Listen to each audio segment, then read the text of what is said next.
wa idh nataqna al jabal ante tumande men ɓurno fello ngon fawqahum men addingo men yowingo hoore maɓɓe fi yoɓe gollitir qur'anare nden tawrata on min wiisi ɓe gomɗinal men deppaygo e hoore maɓɓe hakke ko ngo jandi ka anna o sikka fello ngo zullatun kongo duulere wa zannu ɓe fellitile annahu no fello ngo waaƙi o mbimi ngo yana e hoore maɓɓe mais inni hudu jogite ma ataynakum komin addirani on komin addani on ko jogitore ɓe quwwatin doole wadukuru janngo jantoɗon ma fi ko nder ton ko lallakno ɓe sono tattaqunan hule ɓe hulinkini ɓe tuubinkini ha Allah itti fello ngon ɓe arte keferan kako wa ida akhadha rabbuka ante tumande joomuma nanguno min bani adama immorde ɓiɓɓe adama ɓe min zuhurim immorde ka ceeci maɓɓe haɗi ɓe jibinaka taw ruhuji maɓɓe ɗi no ka ceeci baaba maɓɓe durriyatan durriya maɓɓe wa shahadam o seedintini ɓe kanko Allah adi o tagude ɓe ala anfusihim e dow wonkiji maɓɓe ɗin wonde ko kanko jeeyɓe wonde ko kanko ɓe rewata ɓe jaɓi o inni ɓe kanko Allah ene onon ɓiɓɓe adama mi tagali on tahu miɗo faala on tagude alastu bi rabbikum wona min jeeyi on ɓaaluɓe fof ɓe jaabi wona de goto jaabani fof jaabi bala o oye shahidina min seeditike ko an jeeyi men en fof men musidɓe julɓe ala e men mo ɓirritanoki wonde Allah ko an jeeyi men naasi ko kanko to e baba adama yewtidi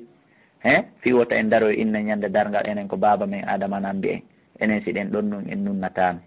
o moɓidirno en fof waɗɗere ni ko ndi a haadi wonɗen ɓirritade ka suratu fatiha ñande o Allah iyyaka na'budu wa iyyaka nasta'in ko an men ɗaɓɓirta ballal ko an men huluri ko an men hulata ko an men rewata ko ndin a haadi wowlandi ka hunduko salmina yaha ndaaro yaha mbila yaha karama ko bapeni watten yiili musidɓe julɓe Allah daali komi ƴettiri ndi a haadi e junngo mon on fof ƴettirali e junngo baaba mon tun an taqulu ko fiwata on wi'o yawmal qiyamati ñande dargal inna menen kunna men laatiki an haada gayi ndi haade waafilina komin welsindiɓe menen hari men tagaka min andasi min anduno min ƴettata ko fi ɗum aw taqulu ma fiwata on wi'oy innama ashraka aba'una Allah hey ko an wata toñu men dey ko baabiraɓe amen ɓe baba adama enen hawwa ko ɓe shirki min kabila ko adi men menen men jibinede ɓamen jibinama wa kunna men laati durriyatan ɓiɓɓe durriya min ba'dihim ɓaawo maɓɓe min yentini ɓe enen min annda ko shirku men waɗatano joni noon apatuli kuna e halkiray men mbima faala al mubtilun saabu konko ɓen bonnoɓe golli andi ibnu adama omo satti hunde ko moƴƴagoy ɗi argument ji ɗo fof Allah subahana taala nandi Allah wi ko ɗum waɗi simi seedintini on onon tigui andiɗo hande kadi goto e men ala ka adda o argument ɗo wa kadalika kono ni nufassiru ayati min fensitirta ayaji ɗen wala Allah no gasa kamɓe yarjo ona ɓe ruttoto si ɗum feƴƴi watul alayhim jangganɓe kadi naba khabar alladi o neɗɗo ataynahumo min okki ayatina ayaji amen ɗen fan salaha o murti o iwi e majji fiw awa fa atba'ahu jokkitimo alcheytanu cheytane fa kana o laati min alghawin jeeyaɗo e bewɓe so ɓe innen ka tafsir ɓe addi inɗe yimɓe ɗiɗo fandaɓe ɗo ɓen onmo Allah okki gandal ngal kono o murti kono ko ɓuri sellude kon e muɗum hakkude ɓen ɗiɗo ko ɗo wiyeteɗo bal'ama bun ara bal'ama wonnoɗo fewndo annabi Musa mo Allah famini gandal famini ismullahi l azam kala ibnu adama on so o jangi ha o faami ko wiyete kon ismullahi l azam haray en wiyata o hewti ka pilafon mbay gandal hattata kono haray o mutike musidɓe julɓe saabu ko Allah tororaɗen ɗon wo o waɗay ko moloraɗen ɗon wo o danday o jangi ha o hewti ɗe yonno yimɓe fira annabi Musa ɓen ɓe yaaɓay ɓe faalama ɓe haaɓi Musa ɓe jiiɓi andude honno o mayrata ɓe inni joni ɓe ka o karamokojo ɗo ko tun wawi ɓe wallude ɓawo ɗo no andi kala ko o tori Allah Allah jaɓay joni yoɓe yahu ɓe toromo o tororo Allah ismullahi l azam fiyo Allah halko annabi Musa astahfirullah wa naudu billah Allah ko tororaɗe wo o jaɓay kono noon ko so tawi woni na e hoore giɗo makko o towni juuɗe makko ɗen o jangi ɗe inɗe Allah ismullahi l azam o wi o toro tun Allah subahana wa taala udditi leydi ndin o ukki nder toon leydi ndin ñande no moɗudemo yimɓe ɓuyno moɗede ka leydi ga oɗo no tawa ɗaruna hino tawa fa masaluhu misal makko ngal o afwan Allah daali wala shi'na si meɗen yiɗuno yarfa'anahu min ɓantiremo biha saabu ɗen inɗe Allah walakinna koni kanko ɓay o suɓike keferan kakum o suɓike jawdi aduna ko ɓe weeɓitanimo e hoore annabajo Allah o akhlada o lutti joni ilal ardi faade ka leydi wattaba hawahu o jokki beleɗe makko ko weltamo ko fa masalu misal makko ngal ka masalil kalbinande sifa bariru in tahmil alayhi sa rondindu yalhatundu lahay aw tatruku sa accitindu arondal du yalhatundu lahay koni mi mana awa omo gollitirali qur'an omo gollitirali deftere o jangi himo majji, o jangali himo majji. watte yiɗi dalika ɗum ɗo masalu ɗo min ladina misal ɓe yimɓe kaddabu finnoɓe bi ayatina ayaji men ɗen faqsusil qasoso qissa on la'allahum no gasa kamɓe tafakkaruna ɓe wajitoto sa a boni masalan misal alqawmu alladina ɓe yimɓe kaddabu finnoɓe bi ayatina ayaji men ɗen kala mo misal mo waɗa e bareru modi ngal misal boni o anfusahum ko hoore maɓɓe kano ɓe laati yaslimuna ɓe toña wona Allah man yahdillahu kala umma Allah fini fa huwa al-muhtadi ko on fewɗo wa man yudlil kala umma Allah majjini fa ulaika humul khasirun aray ko ɓe woni perduɓe ɓen wala gadda darana Allah dal gom ɗi men remani awlegol gom ɗi men tagani li jahannama yita jahannama kasiran ko ɗuuɗi minal jinni morde ɗi jinnaji wal insi ɓe yimɓe a'udhu billahi Allahu akbar aya hulɓiniɗo musidɓe julɓe haysi Allah innuno o tagani goto peppi yite jahannama immorde yimɓe e jinna a tawi ko ajeyaɓe yimɓe ko ajeyaɓe e jinna haray ɗa fotuno hulde ana ma pota taw hara ko on woni goto kan woni on goto nafere ma wo o tagani yite jahannama yimɓe buy watten yiili suɓen ko hoolen suɓen ko huwen suɓen ko wowlen suɓen ko huwen wotta en jokku faale hino ɗo noon mandeji hollayɗi wonde o ibnu adama ko o jeyaɗo e taganaɓe fi yite jahannama nani darin ɗiɗo kala mo ɗi woni e mum yo chance hunde lawaki tanka ama yaali natugol yiite lawaki natugol aljanna lawaki hino mandeji ɗi kamɓe ɓe men remani ɓen yiite jahannama ɓe men tagani ɓen yiite jahannama lahu ino wodani ɓe ɓulubun ɓerɗe kono la yafkahuna fi biha ɓe famirtaɗe gonga kan kala intérêt aduna e laamu aduna e politique aduna no heɓorto ɓe famiray ɗum ɗen ɓerɗe kono ɓe famirtade gonga kan go'o wala hum hino wodani ɓe ayunun gite kono la yubsiruna biha ɓe yi'irtaɗe gonga kan walam no wodani ɓe adanun noppi la yasma'una biha kono ɓe nanirtaɗi gonga kan a ko ɓeɗo men tagani wiite jahannama ulaika kal an'am ɓeɗo no way wana yiɗin wadanmi ɗin Allah wino bal koni hum adall ko ɓe ɓuuri majjude nayi e dam saabu nagge no andi jommum ngol yummira hoy ko yaata sappo ardodira hino feƴƴa hakkude nayyi koye fof koye feƴƴira gotu ñala gemma ngarendi no waali yummira hum ɓiray gekkun on ɓiray kunge on ma yummira on helanay kunge kun haako humay nge kun konnita nge ko yummira hum ɗon hewtay tun nge immo nge ñuña nge iwtira ɓaawa makko andi ngeno andi jommum ngeno ɗofti jommum ulaika humul ghafilun ko ɓe ɗon welsindiɓɓen donc awa watten yiili nanen gonga jaɓen gonga wowlen gonga walillahi ko Allah waɗani al asmaul husna inde moƴƴe ɗen fad'uhu biha tororemo ɗe wa daru alladina tertoɗo men yulhiduna wonɓe oñade fi asma'i inde makko ɗen sayujzawna aray ɓe yoɓe ma kano konko ɓe laati yamaluna ɓe golla toroɗen Allah du'oɗen jemma e ñalorma wota en wi'u du'a ko bidi'a wonen du'otoɓe jemma ala ñalorma ala wota en wonu raɓɓinɗiniɓe e du'a en ala du'ade musidɓe julɓe surtout enen ahlu sunna wal jamaa hiɗen foof e ko wiyete kon du'a wa imman halakna no jeeya ɓen ɓe men tagi ummatun mofte yahduna hiɓe fewira bil haqqi sabu gonga kan wa bii ko sabu gonga kan yaadiluna ɓe fewirta ɓe numɗa walladina ɓen kaddabu finnoɓe bi ayatina ayaji amen sanastadrijuhum aray min suyna ɓe min atakaɓe min hayto la yalamuna noko kaɓe anda par ce que komin waɗata ko jawdi men okkortaɓe ma gan ma laamu ma jaahu ɓe sikka min yiɗiɓe ta min suynuɓe nelaɗo Allah sallah sallam no maki hadise selluɗo wa ida ra'ayta Allah aw wa ida ra'ayta Allah yu'ti al-abda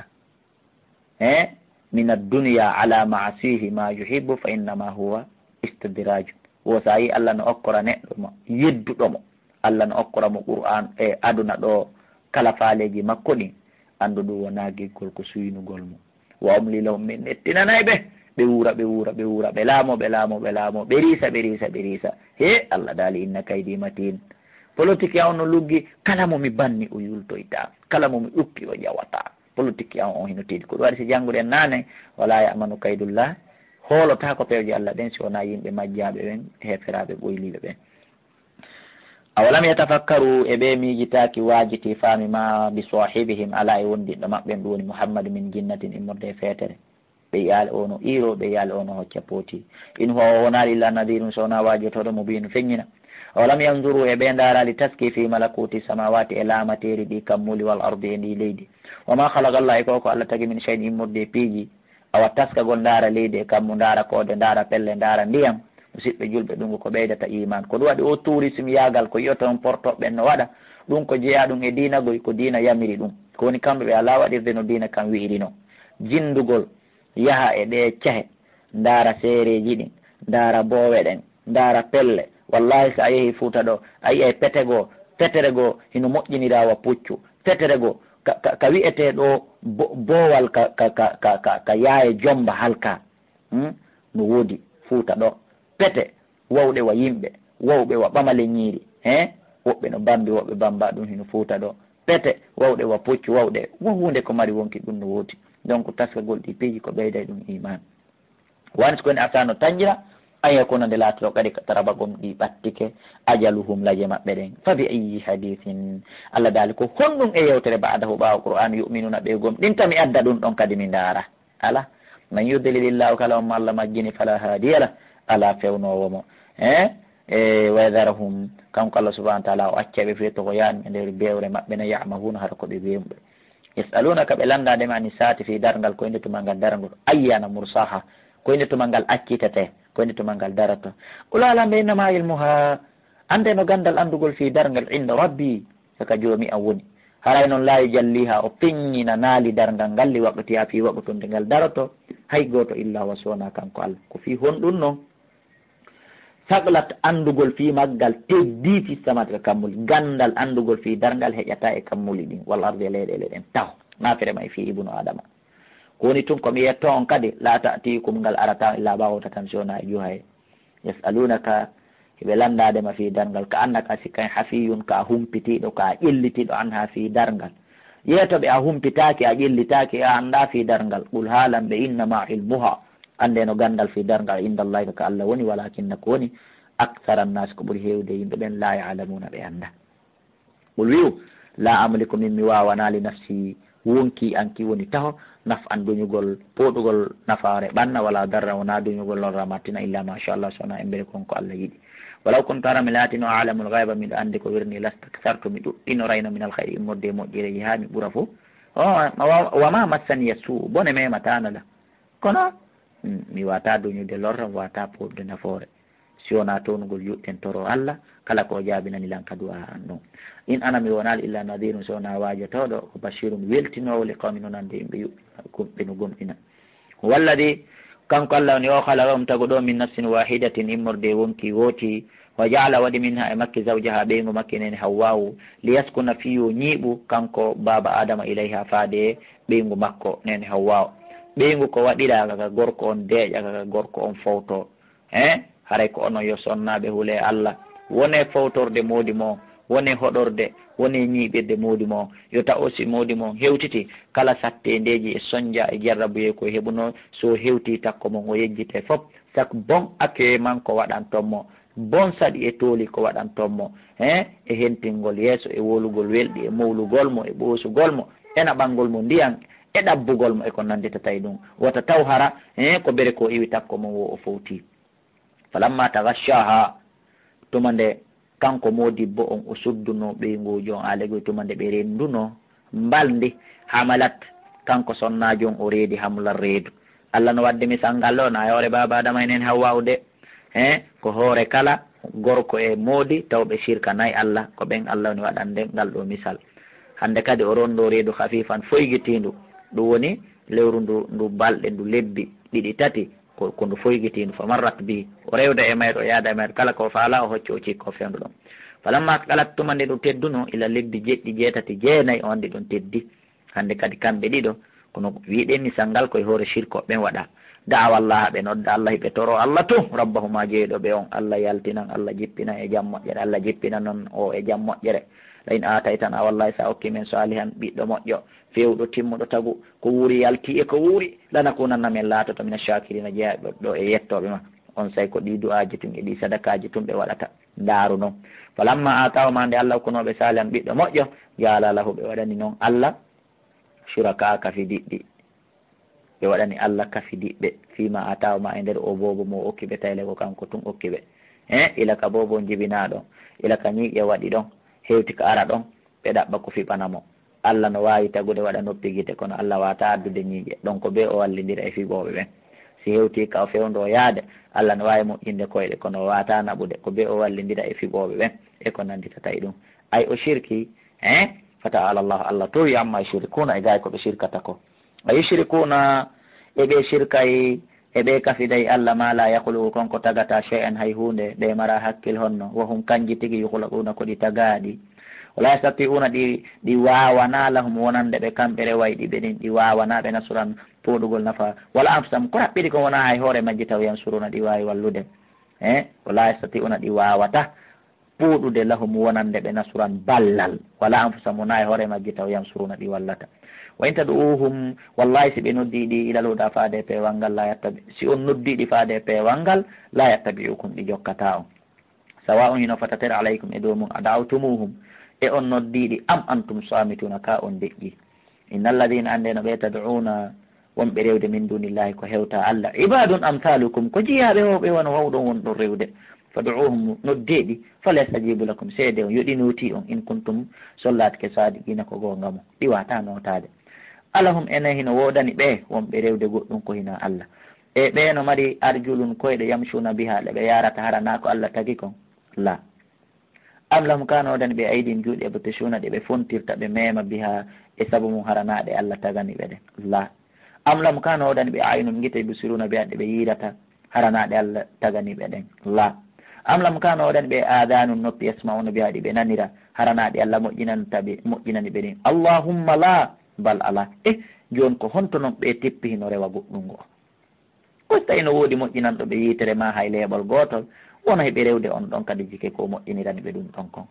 ɓol wi'u ud'u nodde suraka akum kafiɗiɗɗi mon ɗin tumma kiiduni refti fewja nollam fala tunziruni wata on nettinanalan yer kiifum tamaro yer seconde goto par ce que himo andi sanamuji ɗin e mbileɓe ɓen e shirkoɓe ɓen ɓe fof si ɓe hawtodiri ɓe watamo lorrude so wona ko Allah hoddiri lorremo wona wasi bile ala jinna ala ñanne ala ma wata lorrude dey bile no woodi jinna no woodi ñanne no woodi no lorra kadi kono watama lorrude so wona ko Allah hoddiri yo lorre wota Allah hoddir yoɓe wawan en hay hunde aduna ilaha min inna waliyiya llahu ko Allah woni guiɗo an on ko Allah on komi hoolori goto mi huuɗa alladi kanko Allah nazzala alkitaba jeppin on jeppinɗo deftere nde wa huwa yatawalla salihin ko kanko kadi goy woni guiɗo moƴƴuɓe ɓen fo wa aduwwul lizalimin kanko kadi woni gaño bandiɓe ɓen walladina ɓen walladina ɗin tad'una ɗi wonɗo rewde min duni ko hewta Allah la yastati'una nasurakum wallahi ɗi wawata wallude on wala anfusahum wona e hoore majji taw yansuruna ɗi wawi wallude wa in tad'uhum si on noddiɗi ilal huda faade e peewal ngal la yasma'u ɗi nanatago e sakko wa tarahum a yeyɗi yanzuruna ilayka hiɗi ndaaren sa ndaari estatiru moƴƴinani a taway ndu sutima kono wawamta kanji la yabsiruna ɗi sutaki khudil afwa muhammadu joguito yaafuye wa'mur yamiri bil urfi ko moƴƴi wa aride ɗurnoɗa anil jahilina gaye majjuɓɓen wa imma yanzagannaka amma si wippikema min alcheitan immode cheitan nasgun o ñaare fasta'id billahi mawlor Allah innahu no Allah samiun ko nano alimun ko wanduɗo inna alladina ande no ɓe ittagaw hulɓe Allah ida massam si memiɓe ta'ifatun fedde goo min alcheitan immode cheitani tadakkaro yeyi ɓe anditaki san wonde ɓe bonni ɓe janto inde Allah nden fa ida mata e kamɓe mubsiruna hiɓe yiya bonnere nden heñeña ɓe rekila ɓe wiwa e mayre ko ɓe woni yimɓe Allah ɓen wa ihwanuhum musidɓe maɓɓe ɓen yamuddunahum kamɓe saytanuji ɗin ɓeydeyɓe fil gayyi e nder bewre nden tumma la usiruna refte ɓe raɓɓinɗinata ko e waɗugol ko boni ko hiɓe waɗa tun hiɓe unu tun wa ida lam ta'tihim so tawi woni aralɓe bi ayatin mande ɓaluɓe no lawlajta baytaha Muhammadu wa ida lam ta'tihim so tawi woni a addanalɓe bi ayatin mande sifa mandeji ko annabi Moussa addayno galuɓe no lawlajta baytaha si Allah jonnanoma mande nde hanno an tigui sincamande adda hanno kereyamande ɗaɓɓamande addanamen fiyo men hooloma ɓul haalamɓe innama attabi'u ande min komi jokkatama yuha ko wonko wahayna ilayya faade anni rabbi murde ka joomiya mi wonare miɗo moƴƴina goɗɗum koko tere ko moƴƴinami jonna kon ko ɗum mi jokkata awa haada nde qur'anare basairu ko nde darorgal mi rabbi ko immorde ka joomi mo wa hudan ko nde peewal wa rahmatun ko nde yurmede le komi noon ande ɓe yuminuna ɓeno gomɗina allahuma ya hayyu ya gayyum Allah waɗu nde qur'anare darorgal amen hollirgal men kala boni hoy ko woni e amen neynana men kadi min fitta koye min itta Allah tamen jogo hay boni hu gotum si wona nde qur'anare tinti men holli men ɗum anewinani men ittangol kadi ittugol ɗum hara men mayidal e boni hum hay hunde wa ida ɓuri al qur'anu so qur'anare nden janggama no janggede fastami'u lahu jentitede si qur'an no jangede jentite wota qur'an jange hino wolede ko ɗum waɗi yeeyoɓe kasetiji qur'an ɓe en waɗaniɓe message solennel yoɓe ɗuytu hito radio ji maɓɓe ɗin bal ko ɓuri labede ko yoɓe weeɓutu kasetiji ɗin ɓe waɗa plaque o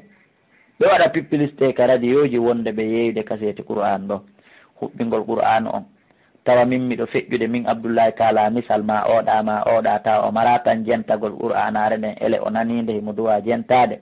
haray dow bakka to heɓotoɗo ɗon on ko huɓɓinɗo radio on fawoto onon huɓɓinoɓe radio ji ka chambre ji mon ka cuuɗi mo o joltine hito ngon si tawi woni ɓe kay suudu fo waɗa pré jentagol joltine hito ngon musidɓe julɓe qur'an wona ko fijirte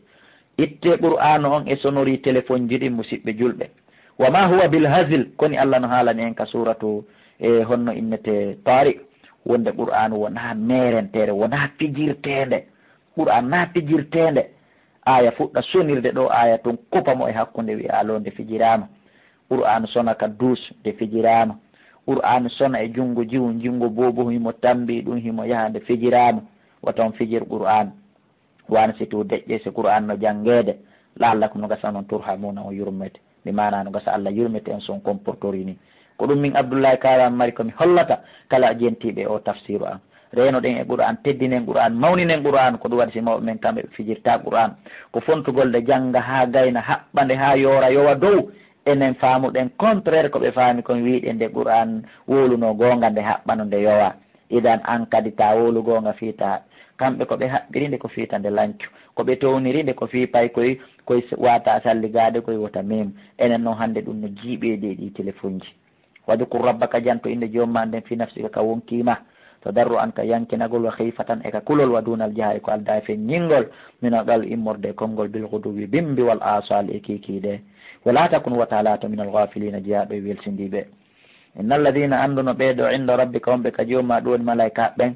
kamɓe ɗo la yastakbiruna ɓe mawnintinaki an ibadatihi e rewgol mo kanko Allah